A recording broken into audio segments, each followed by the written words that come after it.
नमस्ते भाई, कैसे हैं आप सभी लोग।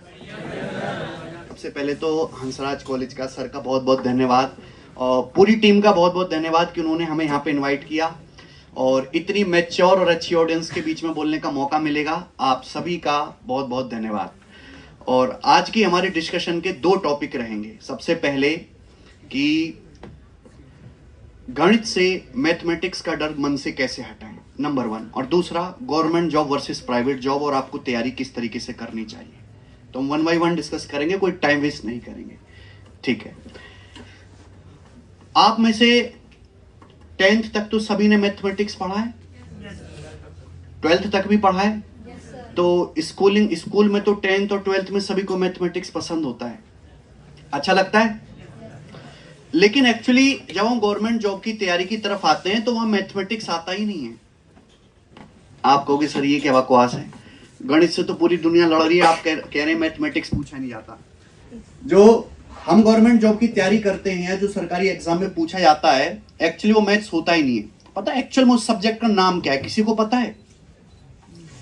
कि all the government exam in India, competitive exam, जिससे आप ज्यादातर कोई गवर्नमेंट जॉब लोगे, ग्रुप बी की, ग्रुप सी की या ग्रुप ए की, तो उसमें जो मैथ्स पूछा जाता है उसका नाम क्या है?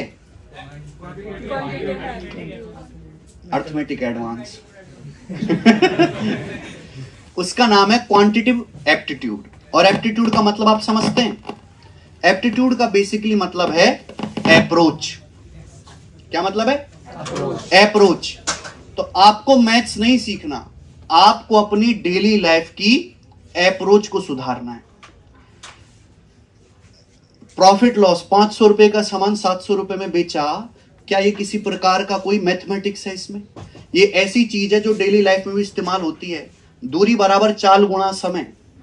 एक गोली 0.2 सेकंड में 180 मीटर जाती है, बताइए इसकी चाल किलोमीटर पर आवर में क्या होगी? क्या ये किसी प्रकार का कोई मैथमेटिक्स है? नहीं। ये क्या है? ये एक ऐसी चीज है जिसको आपको हर एक इंसान को डेली लाइफ में पता होना चाहिए, कैलकुलेशन करनी आनी चाहिए। तो जो गवर्नमेंट जॉब में पूछा जाता है वो क्वांटिटिव एप्टीट्यूड है। तो यहां मैथ से बहुत सारे स्टूडेंट्स को डर लगता है और कुछ लोग ऐसे हैं जो गणित सब्जेक्ट को देखकर ही उन गवर्नमेंट एग्जाम की तैयारी करते हैं जिनमें मैथ्स आता ही नहीं है। ऐसे भी बहुत सारे स्टूडेंट्स हैं कि यार इसमें तो मैथ्स का वेटेज बहुत ज्यादा है, हम इसकी तैयारी नहीं करेंगे, हम इस सब्जेक्ट की तैयारी करेंगे क्योंकि इसमें मैथ्स कम पूछा जाता है। लेकिन ऐसे नहीं करना है। एक कमजोर से कमजोर बच्चा भी, हम उस चीज को आज भूल चुके हैं, कमजोर से कमजोर बच्चा भी प्रैक्टिस के सहारे कुछ भी सीख सकता है। एक कमजोर से कमजोर बच्चा भी, मेरी बात ध्यान रखिएगा, प्रैक्टिस के सहारे कुछ भी सीख सकता है। गणित में मेनली 3 चीजें होती हैं, कॉन्सेप्ट्स, कैलकुलेशन और प्रैक्टिस। कॉन्सेप्ट्स, कैलकुलेशन और प्रैक्टिस। कॉन्सेप्ट्स आपको दुनिया भर की किताबों में लिखे हुए मिल जाएंगे ना? फॉर्मूलेज वगैरह कॉन्सेप्ट्स किताबों में लिखे हुए मिल जाएंगे। कैलकुलेशन एक बहुत ऐसा सेक्शन है जो बच्चों का बहुत वीक है। मैंने तो ये देखा है कि कोरोना के बाद से जो बच्चे आए हैं उनकी कैलकुलेशन इतनी खराब है, कोरोना के बाद की जो जनरेशन है, कि उनको वाकई में, एक तो गवर्नमेंट का ये भी नियम आया कि अब बच्चे को मार पीट नहीं सकते पढ़ाने के लिए स्कूलों में ना। हमारे जमाने में मास्टर अगर आप पहाड़ याद करके नहीं आओगे तो उल्टा लटका के मारते थे, है ना, मुर्गा बनाते थे। लेकिन आज के टाइम पे तो बच्चों को मारना एक क्राइम है, बच्चों को मार नहीं सकते। और हम नॉर्वे या यूरोप के किसी डेवलप्ड देश में तो रहते नहीं है, हम तो रहते इंडिया में, और इंडिया में तो बिना ठोक पिटाई के कोई काम होता ही नहीं है। तो जब तक बच्चों को उधेड़ा नहीं जाएगा वो कैसे पहाड़े याद करेंगे? तो प्रॉब्लम यह है कि कैलकुलेशंस आज के टाइम में बहुत बड़ा फोबिया है बच्चों के बीच, है कि नहीं? सवाल तो हम सीख लेंगे, फॉर्मूला तो याद कर लेंगे, लेकिन कैलकुलेशन नहीं हो पाएगी, टाइम से समय लग जाएगा, है कि नहीं? तो कैलकुलेशन एक्चुअली बच्चे क्या करते हैं कि बहुत सारी वीडियोस और बहुत सारी किताबें हैं, उनसे सोचते हैं कि हम 2-4 घंटे कोई कैलकुलेशन की वीडियो देखेंगे या हमें कोई पॉकेट डायरी की कोई हमें किताब मिल जाएगी कैलकुलेशन की, उससे हम अपनी कैलकुलेशन मजबूत कर लेंगे, जबकि ऐसा नहीं होता है। कैलकुलेशन एक बहुत स्लो प्रोसेस है जो 5 से 6 महीने के अंदर धीरे धीरे धीरे धीरे धीरे धीरे धीरे धीरे सीखी जाती है कैलकुलेशन। अब कैलकुलेशन में क्या है कि जैसे अगर हमने आपको बोला कि टेबल्स याद करनी है 30 तक 30 तक टेबल्स याद करनी है ना, तो आपने याद किया कि 29 चौका 116, ये कैलकुलेशन का हिस्सा है ही नहीं, तो सबको पता है। कैलकुलेशन उस लेवल तक होनी चाहिए, मतलब चीजें इस तरह तक पता होनी चाहिए कि अगर हम आपके सामने एक नंबर बोले 116, तो आप कहो सर ये 29 चौका होता है। समझ में आया ना?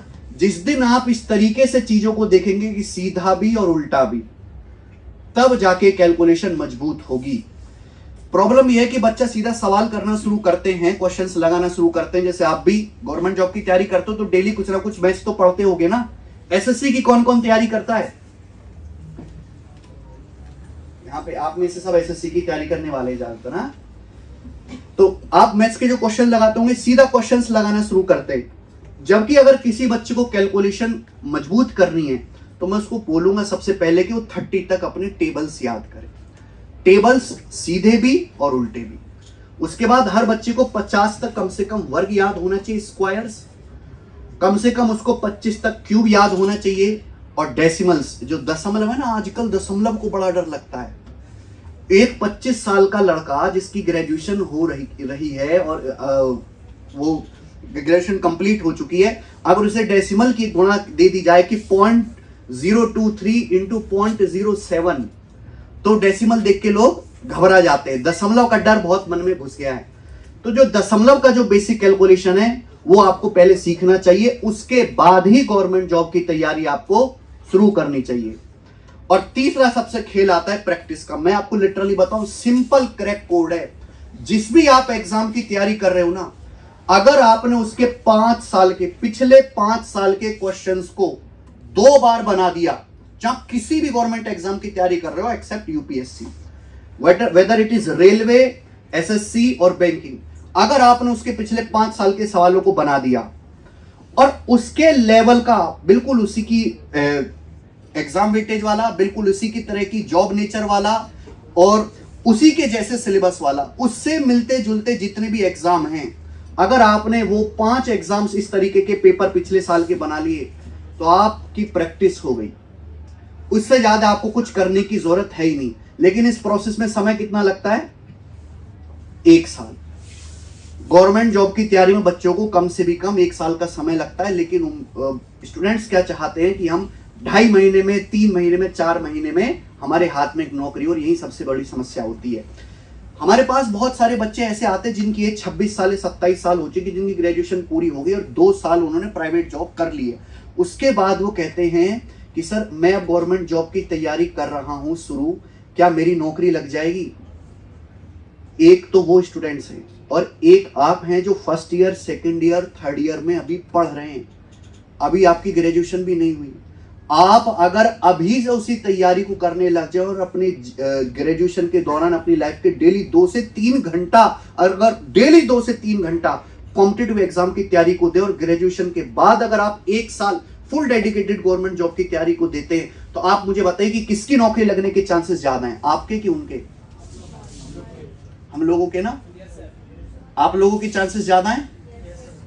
तो फिर कमी किस चीज की रह जाती है? सही गाइडेंस की। 2 से 3 घंटे आप डेली कर ही नहीं पाते, ये समस्या है। एक पेपर होता है, एक गवर्नमेंट ऑर्गेनाइजेशन है एसएससी स्टाफ सिलेक्शन कमीशन, नाम सुना है आप लोगों ने?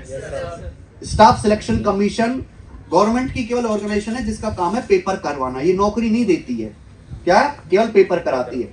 एसएससी के अंदर 9 पेपर होते हैं, 9 पेपर जिन्हें आप में से हर कोई भर सकता है अगर आपने ग्रेजुएशन कर रखी है। 9 एग्जाम होते हैं। सबसे अच्छी बात यह कि 9 के 9 एग्जाम का सिलेबस एकदम सेम है। सबसे अच्छी बात यह कि सभी के सभी एग्जाम का जो है लेवल सेम है। सबसे अच्छी बात है कि सभी एग्जाम्स का पैटर्न सेम है और पर ईयर 1 से 1.25 लाख वैकेंसी इसमें आती हैं पर ईयर, इन सारे एग्जाम्स में मिलाकर। और अब के टाइम पे वही बच्चे ज्यादा सिलेक्ट होते हैं जो फ्रेशर्स हैं, जिन्होंने बहुत अर्ली टाइम से इसकी तैयारी करना शुरू कर दिया। 1 घंटे 60 मिनट में 100 सवाल आपको करने हैं और वो तभी हो पाएंगे जब आपकी स्पीड बहुत तेज होगी। और स्पीड कैसे तेज होगी? जब आप अबे हमारी छत्र छाया में आओगे। प्रैक्टिस क्या खुद से करेगा?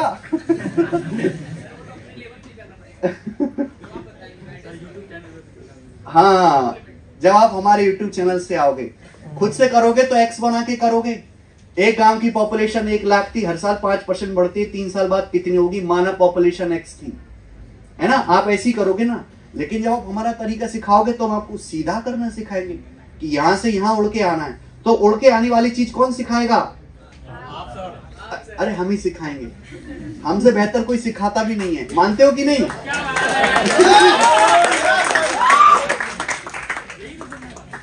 जितनी तेज ताली बजाई है उतनी तेज पढ़ते भी तो क्या होता।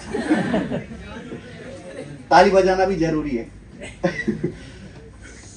तो उसके लिए तो हमारी छत्र छाया में आना पड़ेगा आपको। YouTube चैनल देखा है आप लोगों ने हमारा? सब्सक्राइब कर दिए हैं? ये काम जीवन का पहला अच्छा काम इस भाई ने किया है। एक पुण्य ऐड हुआ।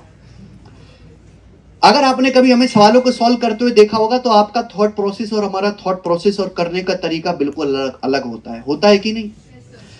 हम आपको अगर वहां अर्थमेटिक मैथ पढ़ेंगे तो मैं आपको एक चीज सिखाऊंगा, परसेंटेज रेशियो। सुना है कि कैसे परसेंटेज और रेशियो से बिना कोई फॉर्मूला याद करे सीधे सवालों को, 8 लाइन के सवाल को एक स्टेप में उड़ा सकते हैं। ये चीजें मैं आपको सिखाऊंगा। तो अगर एक अच्छे टीचर का साथ मिल जाए तो सोने पे सुहागा। लेकिन ऐसे लोग भी हैं जो बिना किसी टीचर की हेल्प से और बिना किसी कोचिंग से नौकरी लेते हैं। ऐसे लोग भी हैं, लेकिन ऐसे लोगों का परसेंटेज बहुत कम है। 100 में से इक्का दुक्का लोग होंगे। अब जैसे वो न्यूज बड़ी वायरल होती है कि रिक्शा वाले का बेटा बना IAS, है कि नहीं?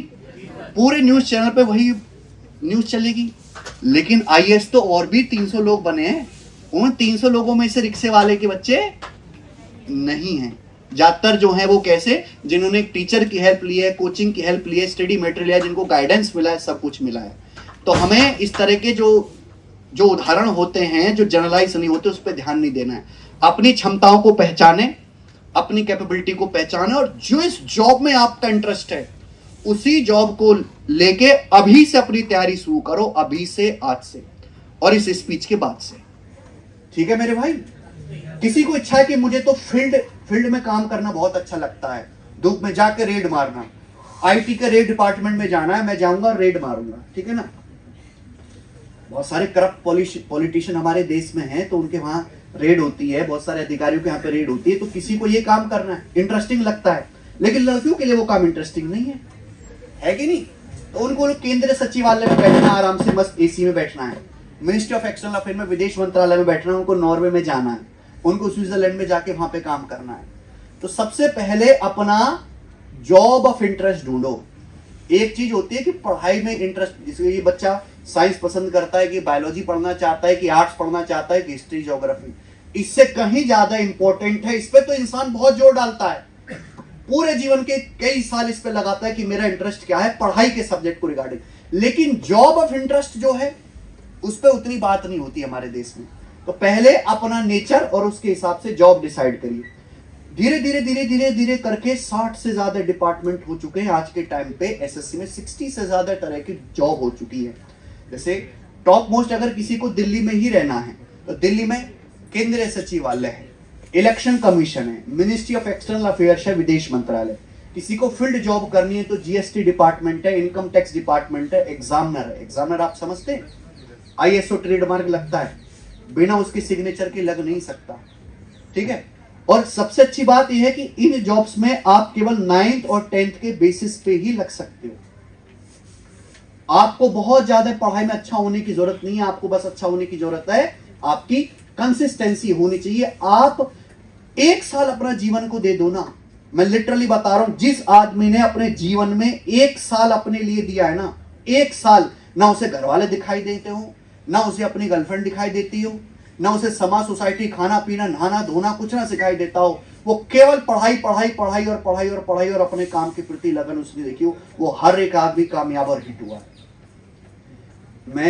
हम 2016 में बीटेक पास आउट हैं, अजय कुमार गर्ग इंजीनियरिंग कॉलेज गाजियाबाद से, और पास आउट होने के 2 महीने के बाद ही हमने पढ़ाना शुरू किया। और मैंने 1 साल ऑफलाइन पढ़ाया। ऑफलाइन आने के बाद जैसे ही ऑनलाइन का आना जमाना शुरू हुआ, जियो वगैरह आया, हमें पता चला कि आने वाला जो फ्यूचर है वो ऑनलाइन का है, हमने ऑनलाइन पढ़ाना शुरू किया।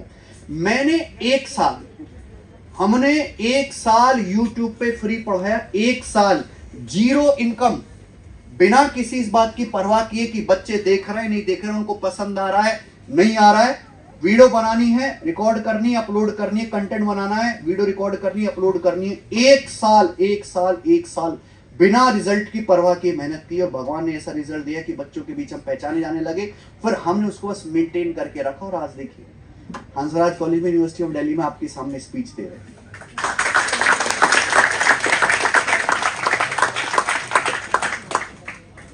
हालांकि मेरा टारगेट तो बहुत बड़ा था। हमारे सोशल मीडिया पे आज के समय में 1 करोड़ से ज्यादा बच्चे जुड़े हुए हैं और इस समय गवर्नमेंट डिपार्टमेंट में, सेंट्रल डिपार्टमेंट है गवर्नमेंट के, केंद्रीय कर्मचारी के जो डिपार्टमेंट है, 30 से ज्यादा डिपार्टमेंट, और इस समय ऐसा कोई भी डिपार्टमेंट नहीं है जिसमें हमारे पढ़ाए हुए स्टूडेंट्स ना हो, एक भी सिंगल डिपार्टमेंट में। उसका फायदा होता है हमें, हमारा काम बहुत आसान हो जाता है। उसका हमें बहुत फायदा होता है, पर मैं ज्यादा इलीगल फायदा उठाता नहीं हूँ। बार बार मैं एक ही चीज कहता हूँ गवर्नमेंट से कि हमारा जीएसटी कम करवा दो। एजुकेशन पे जीएसटी बहुत है ना, 18% जीएसटी है। तो आप में से अगर कोई जीएसटी इंस्पेक्टर कल को बनेगा तो अपनी जॉब रिस्क में डाल के निर्मला सीतारमण जी को ये लेटर लिखेगा कि ये जीएसटी कम करो, एजुकेशन से क्या बवाल काट रखा है, लिखोगे? कहते तो समय पर, लिखता कोई नहीं, एक भी सिंगल लेटर नहीं गया आज तक। जॉब किसको प्यारी नहीं लगती भाई, जॉब जाने का डर बहुत है। वहां से क्या जवाब आएगा, तेरे को बड़ी पड़ी है। इधर से हमारा हर महीने का 1.5 लाख करोड़ का जीएसटी कलेक्शन इकट्ठा हो रहा है तो बुरा लग रहा है उनको। दोनों चीजें साथ साथ चलनी चाहिए, जनता का काम भी और देश का, नेताओं का काम भी साथ साथ चलना चाहिए। हम कह रहे थे कि 30 से ज्यादा डिपार्टमेंट हैं इस समय जो धीरे धीरे पढ़ के अब 60 हो चुके हैं।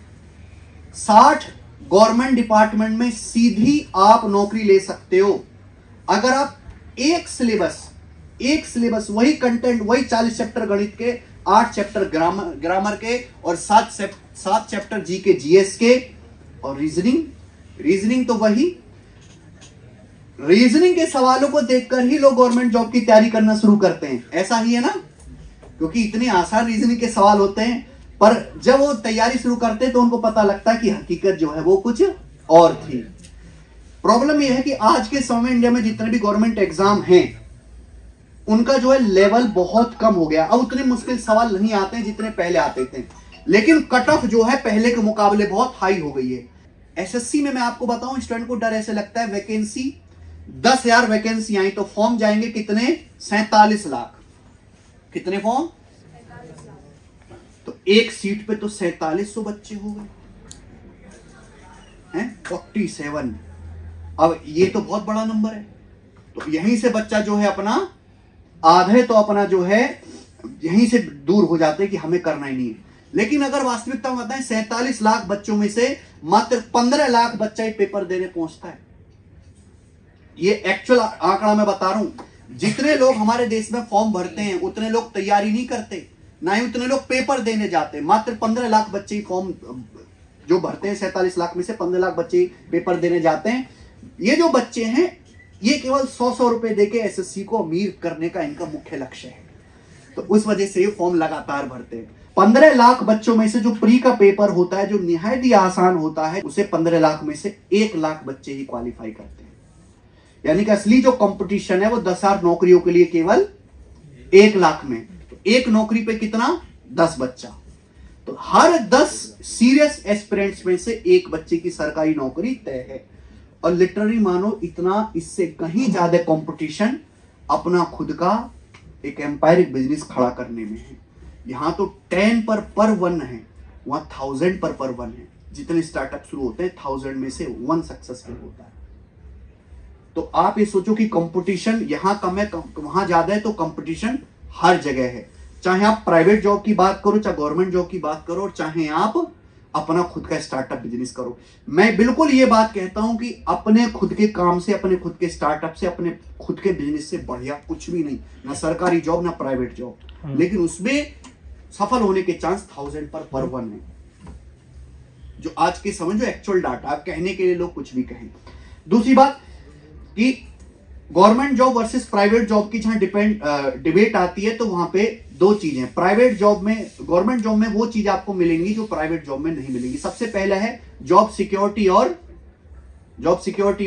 पेंशन। जॉब सिक्योरिटी और पेंशन, एक बार सरकारी नौकरी मस्त लग गई तो किसी के बाप में हिम्मत नहीं है कि आपको निकाल दे। इसी थॉट के साथ लोग तैयारी करते हैं, पर ये गलत है, इस थॉट के साथ नहीं करनी चाहिए। तो वो लोग क्या है, आराम की नौकरी चाहते हैं कि नौकरी लग गई तो हम आराम करेंगे, है ना। बहुत सारे स्कूल में टीचर्स भी हैं, 10 बजे आते हैं, 12 बजे आ जाते हैं अटेंडेंस लगा के, और 70-80 हज़ार तनख्वाह मिली और वो इतनी मेहनत से पढ़ाते नहीं है। अभी यूपी में एक दरोगा जी पकड़े गए, 30,000 रुपए की वो रिश्वत ले रहे थे, एक FIR, एक मुकदमा लिखने के लिए, तो उनको एंटी करप्शन वाले घसीट के ले जा रहे हैं। उन्होंने इतना गलत काम किया, उसके बावजूद मुश्किल से क्या होगा उनके साथ, 2 से 3 महीने क्या रहेंगे, बस सस्पेंड बर रहेंगे, उसके बाद फिर से आके दोबारा अपना प्रोसेस काम चालू हो जाएगा। तो ये जो जॉब सिक्योरिटी है ना, कि कुछ भी कर लो, कितना भी गलत काम कर लो, ज्यादा ज्यादा सस्पेंड होगा, और सस्पेंड में भी आधी तनख्वाह तो आ ही रही है कि नहीं। तो इस वजह से लोग गवर्नमेंट जॉब की तैयारी ज्यादा करते हैं। पर और दूसरा पेंशन, प्राइवेट जॉब में जब तक आप कमा रहे हो, जब तक आप चल रहे हो, जो आप सेविंग है उसी के दम पे आप 60 साल के बाद जियोगे। लेकिन गवर्नमेंट जॉब में, सेंट्रल गवर्नमेंट की जॉब में आपको जो पेंशन मिलती है, और अच्छी खासी पेंशन मिलती है, वो आपका बुढ़ापे में जो है आफ्टर 60 ईयर्स बहुत ज्यादा हेल्प रहता है। दूसरी बात कि वर्क प्रेशर प्राइवेट जॉब के मुकाबले गवर्नमेंट जॉब में कहीं ज्यादा कम है। ये क्योंकि ज्यादातर जो सेंट्रल गवर्नमेंट की जॉब है वो 9 to 5 जॉब है। लेकिन कुछ जॉब ऐसी भी हैं, जैसे आप चले गए नारकोटिक्स पे, ड्रग्स वाले डिपार्टमेंट, तो नारकोटिक्स से आप CBI में जाते हो। CBI की 200 वैकेंसी पर साल आती है हमारे देश में, CBI में, chief central bureau of investigation. तो वो 24 आवर्स जॉब है, एनी टाइम एनीवेयर वो आपको कॉल करके बुला सकते हैं, और आप हफ्ते हफ्ते घर से बाहर भी रह सकते हो। तो इस तरह की भी जॉब है। और ऐसी बिल्कुल कि 9 to 5 ऑफिस का काम ऑफिस में खत्म हो गया, जैसे कि हमारे केंद्रीय सचिवालय हो गया। तो दूसरी जो यहाँ पे सबसे बड़ी चीज आती है वो है आपकी वर्क प्रेशर बहुत कम है। प्राइवेट में वर्क प्रेशर, टारगेट बहुत ज्यादा है कि ये काम आपको इन 2 दिन में करके देना है। आप अगर घर पे पहुंचे तो आपके पास फोन आ जाएगा, भाई आपको एक ईमेल किया, ये वाला काम जरा करके तो भेजिएगा। लेकिन गवर्नमेंट जॉब में ऐसा कुछ नहीं है। ये सबसे अच्छी बात है गवर्नमेंट जॉब की। लेकिन इसका मतलब ये नहीं है कि प्राइवेट जॉब बुरी है या खराब है। हमारा देश का इंफ्रास्ट्रक्चर गवर्नमेंट जॉब वालों से नहीं चलता है, यही फैक्ट है। देश को आगे बढ़ाने में गवर्नमेंट जॉब वालों का कोई भी योगदान नहीं है।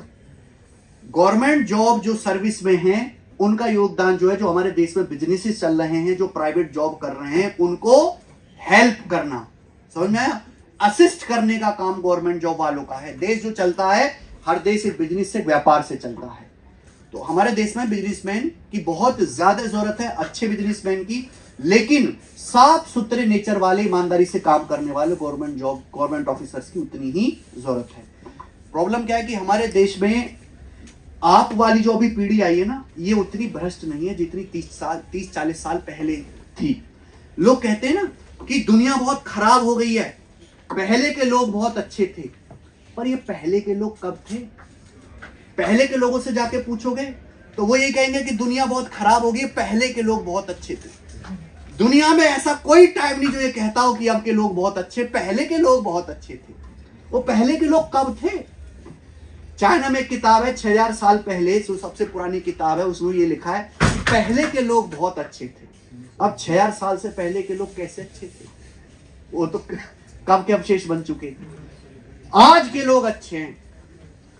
आप में से ज्यादा ईमानदार ऑफिसर निकलेंगे, आपके अंदर वो ज्यादा पोटेंशियल है, ज्यादा मानवता है, कम करप्ट हैं, और देश को आगे बढ़ाने का जो जुनून है, जो गवर्नमेंट ऑफिसर्स में जो आज काम करने का जज्बा है, वो इससे पहले नहीं था। तो आज के लोग अच्छे हैं मेरे हिसाब से। लेकिन प्राइवेट जॉब बुरी नहीं है। अगर किसी का प्राइवेट जॉब में इंटरेस्ट है तो बिल्कुल फैक्ट बात है कि उसमें कैरियर ग्रोथ ज्यादा है गवर्नमेंट जॉब के मुकाबले। गवर्नमेंट अब उतना फास्ट प्रमोशन नहीं देती जितना पहले होता था।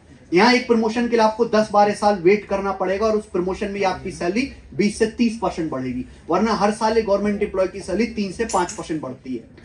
अच्छी बात यह कि 3 से 5% सैलरी बढ़ती है, और महंगाई कितनी बढ़ती है? महंगाई भी हर साल इतनी बढ़ जाती है। तो गवर्नमेंट जॉब की जिस हिसाब से सैलरी बढ़ेगी, महंगाई भी उतनी बढ़ेगी। तो गवर्नमेंट जॉब वालों का लेवल जो है वो महंगाई के साथ मेंटेन रहता है।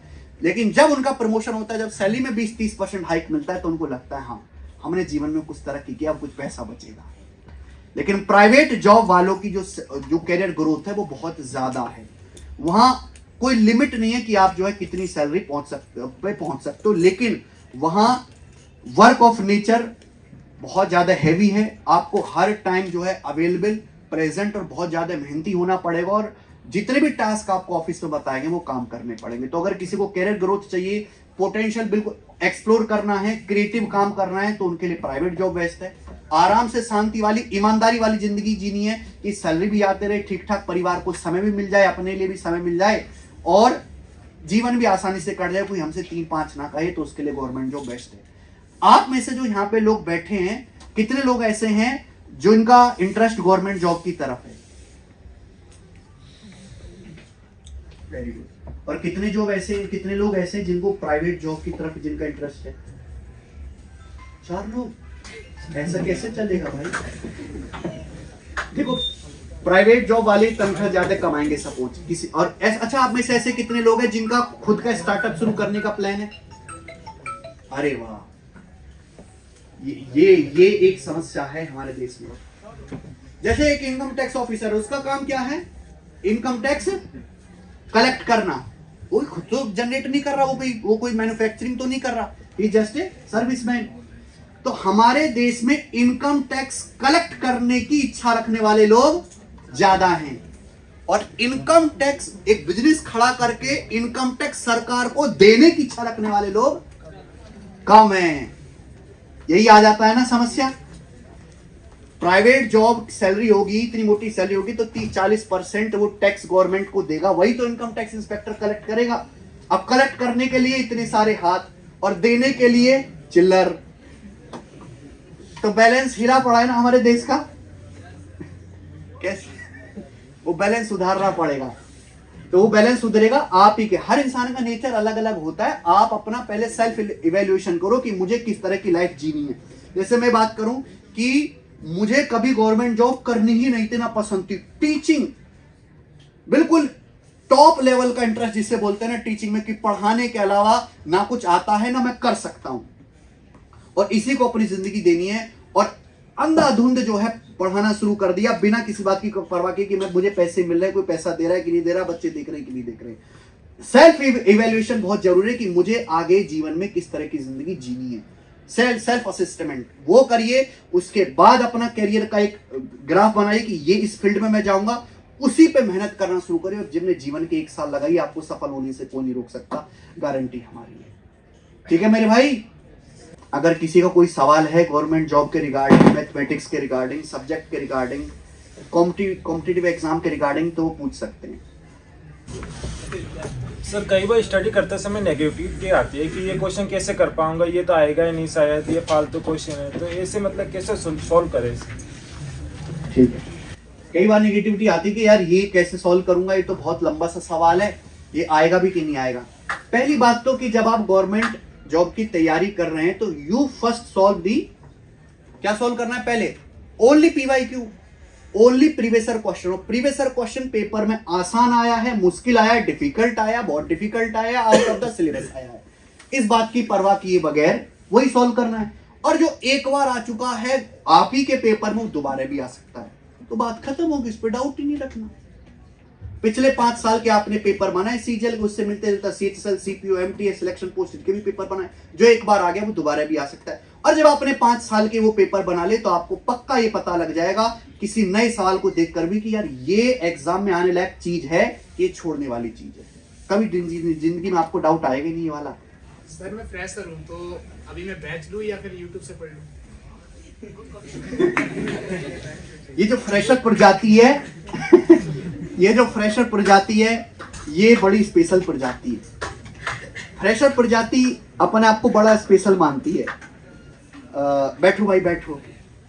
और फ्रेशर प्रजाति को लगता है कि आई एम समथिंग स्पेशल, और मैं दुनिया में अकेला ही विलक्षण प्राणी बचा हूं और मुझे पे ही सारा ध्यान रहेगा। सब फ्रेशर ही हैं, अभी मार्च अप्रैल में जो है पेपर खत्म हो जाएंगे ग्रेजुएशन के, तो आ रहा 50 लाख फ्रेशर। समझ में आया? हमारे यूपी बोर्ड में 12th में जो यूपी बोर्ड का पेपर होता है तो 50 से 55 लाख बच्चे 10th और 12th का पेपर देते हैं। एक राज्य से 52 लाख फ्रेशर आ रहा है। Everyone is fresher. तो फ्रेशर के नियम और टॉपर पे नियम और रिपीटर पे नियम क्या अलग लगा सकते हैं क्या? फ्रेशर को भी इसी के साथ कॉम्पिटिटिव करना है जो ऑलरेडी पढ़ चुका है या किसी छोटी जॉब में काम कर रहा है और उसको अपनी जॉब इंप्रूव करनी है। फ्रेशर अगर कोई बच्चा है तो सबसे पहले जिस जॉब में इंटरेस्ट है उसको तलाशे, फिर उसका एक पेपर प्रीवियसर का जस्ट लेटेस्ट वाला डाउनलोड करके 100 सवालों का उसको सॉल्व करे। अगर वो 35% पेपर बना पा रहा है that means he is a good student और वो सेल्फ स्टडी भी कर सकता है। लेकिन अगर वो 20% पेपर भी नहीं बना पा रहा है 100 में से, अगर वो 18, 17, 20 सवाल ही नहीं बना पा रहा है अपनी आज की नॉलेज के हिसाब से, अपनी स्कूलिंग के 20 साल के ज्ञान के हिसाब से, तो वो खुद नहीं करना चाहिए। फिर उसको क्या चाहिए? टीचर के साथ जाना है, उसको कोचिंग करनी है, बैचेस लेना है, और जो ऑलरेडी जो टीचर हैं जो इस सब्जेक्ट के स्पेशलाइज उसमें अपनी महारत हासिल कर चुके हैं उनसे जुड़ के पढ़ना है। वो आपको सही कंटेंट देंगे, आपका रिसर्च वाला काम बचेगा। टीचर के साथ जुड़ने से क्या होता है? रिसर्च वाला काम बचता है। हम अगर कोई चैप्टर पढ़ रहे हैं लाभ हानि, लाभ हानि में 110 टाइप के सवाल हैं। आपको पता है क्या वो किसी किताब में लिखे हुए हैं? क्या नहीं लिखे हुए? ऐसी कोई किताब बनाई नहीं जा सकती। वो टीचर जो है आपको वो 110 टाइप के सवाल सीक्वेंस में अरेंज करके, आसान, इजी, मॉडरेट, डिफिकल्ट, वो अरेंज करके देगा। वो आपको अच्छे मेथड सिखा देगा। आपका लेकिन समय लगेगा। आपको ये लगेगा यार ये चीज मैं खुद से कर लूंगा तो जल्दी हो जाएगा, लेकिन खुद से करेगा कैसे? खुद से अपने आप तो ज्ञान उत्पन्न थोड़ा ना होगा रामानुजन जी की तरह, है कि नहीं? तो उसके लिए फिर आपको अगर कोई भी जिसकी आप तैयारी कर रहे हैं 35% क्वेश्चन अटेम्प्ट कर पा रहे हैं तो आप YouTube से सेल्फ स्टडी कर सकते हैं। बस आपको रिसर्च खुद से करनी पड़ेगी। कोचिंग का, बैचेस का फायदा यही है कि वहां आपको रिसर्च करके कंटेंट दिया जाता है जो एक्यूरेट आपको पढ़ना है और जितना पढ़ना है। लेकिन वो कोचिंग में टिकने की जो क्षमता है ना वो नहीं होती। सवा घंटे की क्लास हो रही है, एक इंग्लिश की, एक मैथ्स की, एक रीजनिंग की, एक जीएस की, और जीएस की तो 2 क्लास होगी। सब्जेक्ट 5-5 है तो दिन में 6 घंटे की तो ऑनलाइन क्लास। मोबाइल पे ऑनलाइन क्लास देखोगे तो आंखों में दर्द होता है कि नहीं? फिर इरिटेशन होती है और ये बड़ा बोरिंग काम है। शुरू में बड़ा जोश होता है लेकिन 7 महीने बाद तक भी वो क्लास देखते रहना बड़ा बोरिंग काम है। तो लोग बीच में क्या करते हैं? तैयारी को छोड़ देते हैं और ऐसी भीड़ बहुत जाता है। तो फिर वो फ्रेशर बच्चों का क्या है? एक बार फिर यहां एडमिशन लेंगे, कुछ दिन चलेंगे, फिर दूसरी जगह एडमिशन लेंगे, फिर तीसरी जगह एडमिशन लेंगे, फिर चौथी जगह एडमिशन लेंगे और एंड में उनका कुछ नहीं होना। ठीक है? एक जगह से कंसिस्टेंट होकर, चाहे आपको बोरिंग लग रहा हो, पसंद आ रहा हो, ना आ रहा हो, समझ आ रहा हो ना आ रहा हो, लगातार पढ़ते रहना है। और आप 1 साल बाद जो ना तो आप फ्रेशर रहेंगे और ना इतने भोले भाले रहेंगे और सीधा जो है कंपटीशन देने के लिए बिल्कुल रेडीमेड मिलेंगे अब आप। ठीक है? तो ये चेक करके देखना कि 35% बना पा रहा है कि नहीं भाई। ठीक है? हाँ Sir, what according to you is the main difference between exams like UPSC? We have CDS and CAPF. Those also have mathematics in their syllabus, and the CPO and CGL have different, the arithmetic and advanced. So could you please tell us that what is the main difference if we want to prepare for both the exams? So how we can go about it? बहुत बड़े सवाल है। SSC के जो paper होते हैं CGL, सिटीएल, CPO, MTS, इसमें जो जॉब्स हैं वो ऐसी जॉब्स हैं जो प्रॉपर सिविलियन वर्क है। ठीक है? दूसरी जो जॉब्स है मेरे भाई सीडीएस जिसकी आप बात करो वो डिफेंस जॉब है। दोनों का वर्क ऑफ नेचर अलग है। देखिए 3 तरह की जॉब होती है। एक होती है कि आप ऑफिस में जाके अपना काम कर रहे हो, नो पब्लिक डीलिंग, पब्लिक से कोई डीलिंग नहीं। आप विदेश मंत्रालय में बैठे हो, आपको पार्लियामेंट की तरफ से डॉक्यूमेंट आया या किसी ने आरटीआई भेजी है तो आपको आरटीआई का रिप्लाई कर रहे हैं, आपकी किसी से कोई पब्लिक डीलिंग नहीं हो रही।